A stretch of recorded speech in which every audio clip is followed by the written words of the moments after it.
Assalamualaikum warahmatullahi wabarakatuh. Alhamdulillah ya, hari ini kita mulai bisa membahas soal persiapan dan pemantapan MKKS yang apa itu namanya dari TPMDIY ya. Ini kita bahas soal nomor 1 sampai 10 dulu. Oke, kalau kita lihat di soal nomor 1 ini adalah mengukur tapi menggunakan alat stopwatch ya. Ada dua pengukuran, yaitu pengukuran dari Anton, tak tulis T gitu ya biar kita tahu, dan dari Andin, Andin. Oke. Nah, kalau ada pengukuran dari stopwatch seperti ini, maka yang perlu kita perhatikan adalah yang pertama itu lingkaran yang ada di huruf yang ada di lingkaran kecil ini ya. Nah, itu tuh menunjukkan menitnya. Nanti di ini ya, filenya silakan diperbesar, nanti sudah ada di Google Drive. Nah, kemudian yang detik itu yang ditunjukkan oleh angka-angka yang besar ini. Kalau kita lihat yang punya Anton nih, yang angka yang kecilnya ini kan di angka 30 ya, berarti dia tuh di 0 sebenarnya, kayak nggak ada 1 menit. Nah, pas dilihat di jarum yang detiknya, dia di angka 18. Berarti si Anton tuh 18 detik. Nah, kalau si Andin yang jarum kecilnya itu, yang angka-angka kecil, lingkaran kecilnya itu di 1 menit. Nah, yang di angka besarnya yang menunjukkan detik, dia itu 47 detik. Nah, kita ubah dulu 1 menit menjadi detik ya. Nah, jumlahnya 107. Kalau sudah tahu 107 ini ya, si punya Andin dan 18 detik milik Anton, sekarang kita hitung selisihnya. Yang gede kurang yang kecil karena selisih ya, berarti 89 detik. Nih jawabannya yang ini. Antonnya 18, Andinnya 107 dan selisihnya 89. Pertanyaannya, kenapa ini kan yang di Anton ini kan di angka 30. Kenapa kok enggak 30 dia? Karena tuh kan batas akhirnya kan 30. Jadi dia tuh enggak bisa sampai 30 banget kayak gitu. Nah, berarti kalau dia gambarnya kayak gitu 0 menit. Kecuali kalau soalnya tuh bentuknya video. Nah, kalau itu kita bisa klaim. Oke, selanjutnya di soal nomor 2 ya. Wah, ini insya Allah mudah kalau soal nomor 2 ini mengenai sifat-sifat benda. Nah, kalau kita lihat di benda A ini di gelas itu kan diisi oleh air. Nanti kalau diganti atau dituang ke B, bentuknya juga akan mengikuti B, tetapi volumenya tetap kayak A. Kalau dari B atau dari A dituang ke C, maka bentuknya juga mengikuti C, tetapi volumenya tentu saja seperti yang A, kayak gitu ya. Jadi kenapa kayak gitu? Karena sifat benda cair itu bentuknya menyesuaikan tempat dan volumenya tetap. Kenapa volumenya tetap? Karena jarak antar partikelnya cukup kuat, tetapi nggak kuat banget seperti benda padat. Nah, makanya tak bilang cukup kuat. Jawabannya pas yang B ya. Bentuk seperti wadah B, tetapi volumenya sama dengan A. Ketika di wadah C, bentuknya seperti wadah C dan volumenya masih seperti yang A. Kita lanjut soal nomor 3 ya. Ini nanti sampai 10 soal aja lah. Soal nomor 3, perhatikan. Ini peristiwa yang kita diminta untuk mencari yang perubahan kimia. Oke, yang kimia. Kita lihat nomor 1, kayu kering diubah menjadi kursi dan meja. Cuman perubahan bentuk berarti fisika. Beras ditumbuk menjadi tepung, ini juga fisika, cuman merubah bentuknya aja. Nomor 3, singkong dibuat menjadi tape. Nah, ini yang kimia, ada perubahan rasa ya, ada reaksi yang di situ. 4, kayu dibakar menjadi arang, ini juga ada reaksi pembakaran. Nah, makanya reaksi kimia, perubahan kimia. Jawabannya 3 dan 4 yaitu D. Nah, gitu ya. Kita lanjut soal nomor 4. Oke, soal nomor 4 ini bentar ya. Nah, kalau lihat kayak gini, yang ditanya ini ya, ada soal kayak gitu. Nah, yang ditanya itu proses dari A sampai C. Nah, kita lihat nih. Dari A ke C ini ya. Kan ada 2 proses. Bentar. Ada proses A ke B dan ada proses B ke C. Nah ini nanti masing-masing nilai kalornya itu beda. Kalau dari A ke B ini pakai kalor jenisnya yang S. Kenapa? Karena pada suhu itu minus 10 sampai 0 air berupa es gitu ya. Nah kalau pada yang B ke C ini nanti pakainya C-nya lebur es. C lebur ya. Kalau kita lihat di soalnya itu kan disediakan 3C, 3 kalor jenis. Ada kalor jenis es, air, dan lebur es. Nah, kita harus pintar-pintar memilih yang mana yang kita pakai sesuai dari grafiknya. Karena A ke B itu ada perubahan suhu dan masih di bawah 0 berarti air dalam bentuk es. Sedangkan B ke C suhunya 0 derajat, nggak ada perubahan suhu ya. Berarti dia pakai kalor lebur es. Kenapa pakai kalor lebur es? Cirinya dia nggak ada perubahan suhu. Terus pada suhu itu 0 derajat Celcius itu kan kalau naik dia nanti berubah jadi air nih. Berarti kan kayak dia di ambang batas gitu. Jadi kalau di yang grafiknya lurus kayak gini, B ke C atau D ke E, ini dia nggak ada delta T-nya. Yuk kita lihat ya. Kita hitung masing-masing yang dari A ke B. Nah, dari A ke B ini masanya tadi 500 gram jadi 0,5. Yang kalor jenis S-nya 2100, delta T-nya 10 ya. Ingat delta T itu selalu positif. Mau dia 0 sampai min 10 tetap aja 10. Hasilnya 10.500. Sedangkan kalor dari B ke C yang diperlukan ya itu M kali C. Kenapa nggak ada delta T ya? Memang nggak ada perubahan suhu, jadi nggak wajib pakai delta T juga. Kita pakai C lebur ya, karena esnya melebur mau jadi air. Oke, dapatnya ini. Kalau dijumlahkan, nih hasilnya 170 mana nih 178.500 Joule. Ada tadi ya. Oke, yang B. Oke, kita lanjutkan lagi yang kelima. Soal kelima ini kita punya tabel gitu ya. Ada larutan KLM, N, dan O. Nah, berdasarkan perubahan warna lakmusnya ini kita diminta untuk mencari mana yang asam. Kalau ini insya Allah mudah ya, semuanya bisa. Kita tinggal mencocokkannya gitu ya.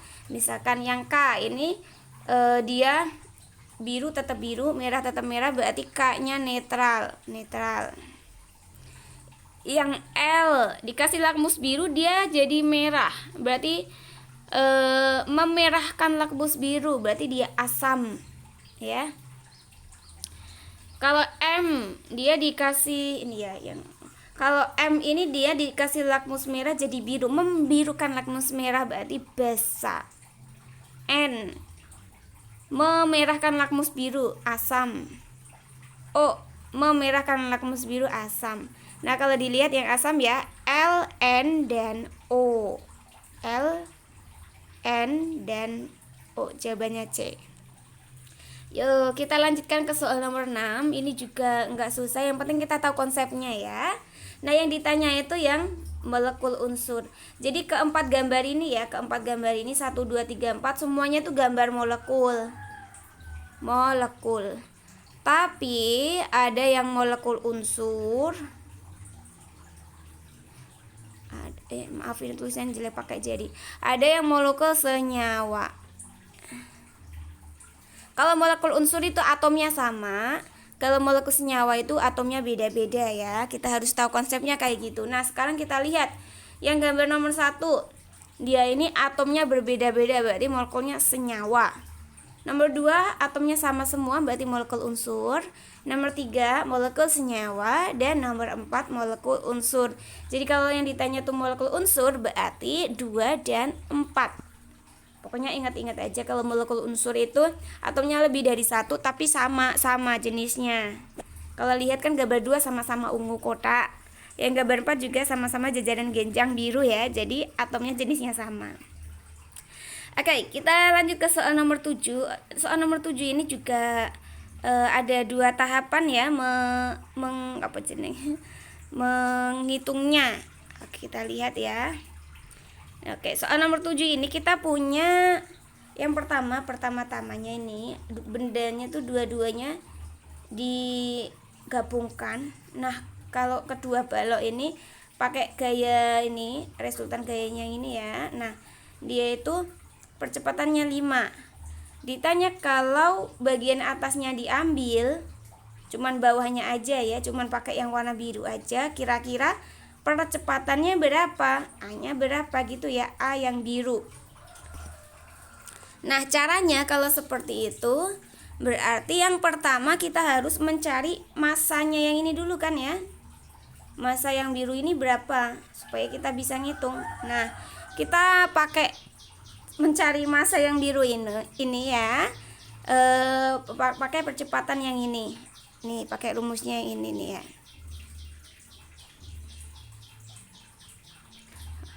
Pakai cari masanya tuh pakai percepatannya dulu. Pakai percepatan yang 5 itu untuk mencari masa total dulu ya. Jadi percepatan 5 ini kalau masanya total, yang masa yang merah kan udah diketahui tuh 2 kilo. Berarti yang ini ya nanti tinggal kita kurangkan. Yuk kita ngitung yuk. Pakai rumusnya ini ya. Ya. Sigma M sama dengan sigma resultan F dibagi A. Resultan F itu ini ya. Kalau arahnya sama, ini dijumlahkan 80 dengan 40, terus dikurangi yang arahnya beda, dikurangi 60. Berarti hasilnya 60 ya, 120 dikurangi 60, berarti masa total ya, masa yang merah ditambah masa yang biru itu 60 dibagi 5. 12. Nah, karena masa yang atas 2 kilo dan masa yang bawah kita cari, maka yang masa bawahnya itu 12 dikurangi 2 yaitu 10. Nah, kalau sudah tahu masa yang biru ini 10 kg, baru kita cari untuk mencari percepatan pakai rumusnya ini.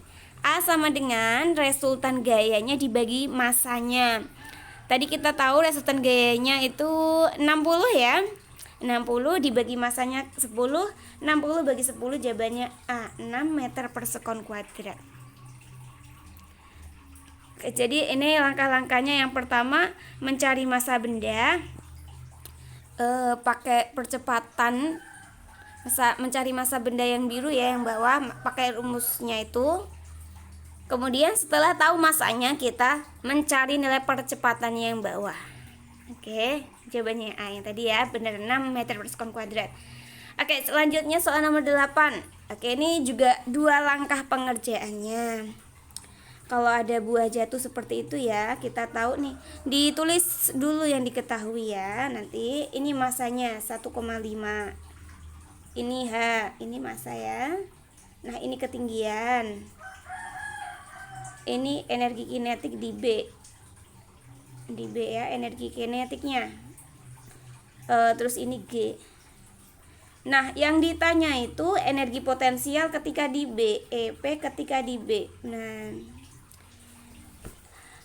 oke, kalau ada soal-soal tersebut berarti mesti pakainya ini ya, energi mekanik sama dengan energi kinetik ditambah energi potensial. Ingat, kalau energi kinetik itu ketika benda sudah bergerak. Jadi yang pada pokoknya benda bergerak tuh pasti punya energi kinetik ya. Di B dia punya energi kinetik. Tapi kalau masih di A, bendanya masih di A, dia tuh belum punya energi kinetik karena bendanya belum jatuh, belum bergerak.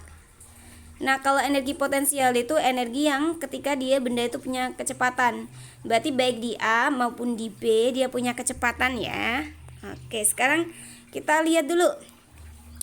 Saat di A, nih ya, saat di A energi kinetiknya 0. Kenapa? Karena benda tidak bergerak dan tidak punya kecepatan. Berarti energi mekaniknya sama dengan 0 ditambah energi potensial ya. Nah, berarti energi mekaniknya sama dengan besar energi potensialnya. Rumusnya M kali G kali H. Masanya pakai 1,5, G-nya 10, nilai H-nya 8 meter. Nah, ketemu energi mekaniknya itu 120 Joule ya, yang ini.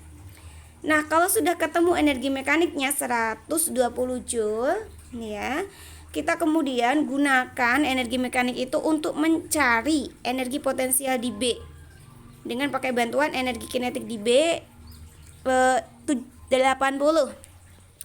Ingat rumus energi mekanik sama dengan energi kinetik ditambah energi potensial, gitu ya. Energi mekaniknya 120 tadi ya dari sini. Kemudian energi kinetiknya 80, tinggal nyari energi potensialnya 120 kurangi 80 hasilnya 40. Jadi kita harus tahu konsepnya dulu yang itu tadi ya. Ini udah Ibu tandain merah.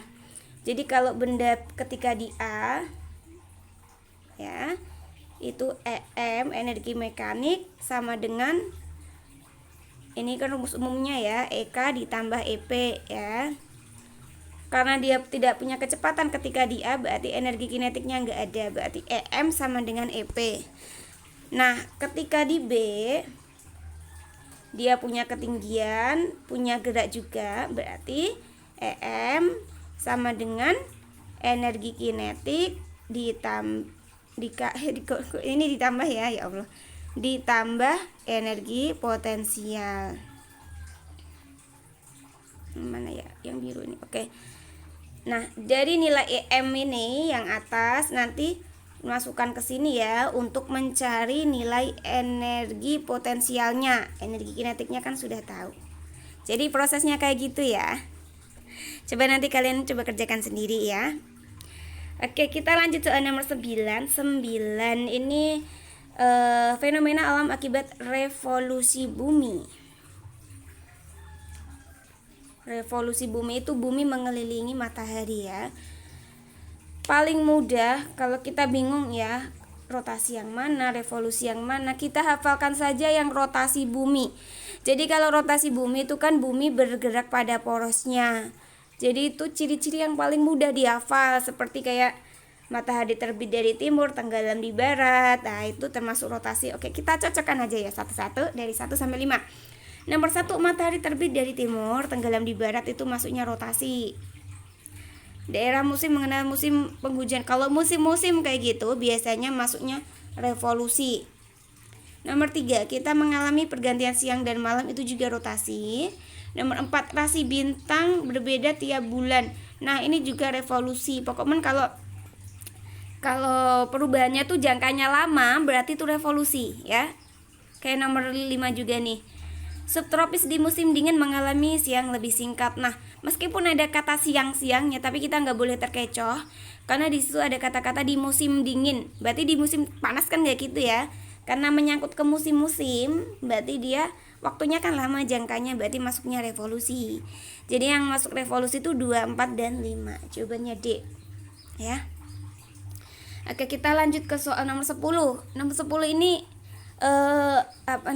materi jungkit pesawat sederhana ya. Ini nggak susah tapi jelimet karena kita harus ngecek kemungkinan 1, 2, 3, 4 kemungkinan ya. Kita tahu konsepnya dulu nih ya. Si Vian F-nya 300, L-nya 55. Ini F-nya Vian ya. Ini L-nya Vian. Nah, kita lihat yang punya Andi. Nah, yang Andi 400, ini F-nya Andi. Nanti ditulis ini yang diketahui. Terus L awalnya ini L Andi. Masih dalam bentuk sentimeter nggak apa-apa. Ini kan ditanya kedua anak itu pada posisi keseimbang tuh yang mana, 1, 2, 3, 4 gitu ya. Berarti kita harus mengecek masing-masingnya.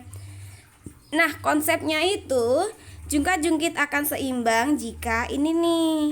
Nah, jika F-nya Vian kali L-nya Vian itu sama dengan F-nya Andi dikalikan L-nya Andi. Jadi konsepnya ini kalian pahami dulu ya, karena dia seimbang kan ya. Nih ibaratnya jungkat-jungkitnya kan harus seimbang nih. Nah, makanya seimbang itu jika F kali L yang sebelah sini, sebelah kiri itu sama dengan F kali L yang sebelah kanan. Mau namanya Vian dan Andi, Joko dan Budi sama aja ya. Yang penting yang sebelah kanan sama dengan sebelah kiri gitu. Oke, kita cek satu-satu ya di ABC-nya, di ABC. Di percobaan 1, 2, 3, 4-nya. Oke, kita lihat nomor 1. Yang nomor 1 ini ya. Oke, Vian bergeser 25 cm dan Andi 10 cm. Keduanya menjauhi titik tumpu. Kalau menjauhi titik tumpu berarti L-nya ditambah ya. Yang Andi ditambah 10. Oh, ditambah 10. Yang Vian ditambah 25 L-nya. Yang Andi L-nya ditambah 10. Nah, perubahannya ini, L-nya ini ya, kita masukkan ke rumusnya. Nih. Kita masukkan ke rumus, tetapi F-nya sama ya. Nah, hasilnya 24.000 dan 24.000 nih. Kalau nilainya sama, berarti ini betul ya, seimbang. Oke, nomor 1 sudah seimbang. Berarti jawabannya kalau tidak A ya B. Kita tinggal cek yang kedua dan ketiga ya. Yang keempat nggak usah dicek juga nggak apa-apa kalau nggak pengen. Ya, kita cek yang nomor 2. Yang nomor 2 sekarang. Posisi Vian tetap dan Andi bergeser 10 cm mendekati titik tumpu. Karena mendekati titik tumpu bergeser 10 berarti dikurangi ya, 50-nya dikurangi 40. 50-nya dikurangi 10 jadi L-nya menjadi 40 ya. Kita masukkan ke L-nya Andi. Nah, ternyata hasilnya nggak sama nih, 16.500 dan 16.000. Jadi jawabannya bukan A, mestinya B. Coba kita cek ya yang ketiga apakah benar sama. Yang ketiga, kedua anak menggeser titik tumpu 5 cm mendekati Andi. Kalau titik tumpunya digeser mendekati Andi 5 cm, nah berarti yang punya Andi L-nya menjadi 45 atau dikurangi 5, dan punya Vian jadi 60 karena ditambahi 5 gitu ya. Kita harus pakai logikanya kita lah. Oke, kita masukkan L yang baru itu di nomor 3 ya. Nih, yang Vian-nya ditambah 5 jadi tambah banyak, yang Andi dikurangi 5. Oke, hasilnya kita lihat ya, F-nya tetap sama. Nah, ternyata sama-sama 18.000, berarti benar. Yang seimbang itu nomor 1 dan 3. Kalau mau cek nomor 4 juga nggak apa-apa, boleh, tapi kalau nggak juga nggak apa-apa ya. 1 dan 3 jawabannya adalah yang B. Oke, alhamdulillah udah selesai nomor 1 sampai 10 dulu ya. Yang nomor-nomor selanjutnya insya Allah nanti akan menyusul. Semangat belajar. Sampai jumpa di kesempatan selanjutnya. Assalamualaikum. Jaga terus kesehatan ya.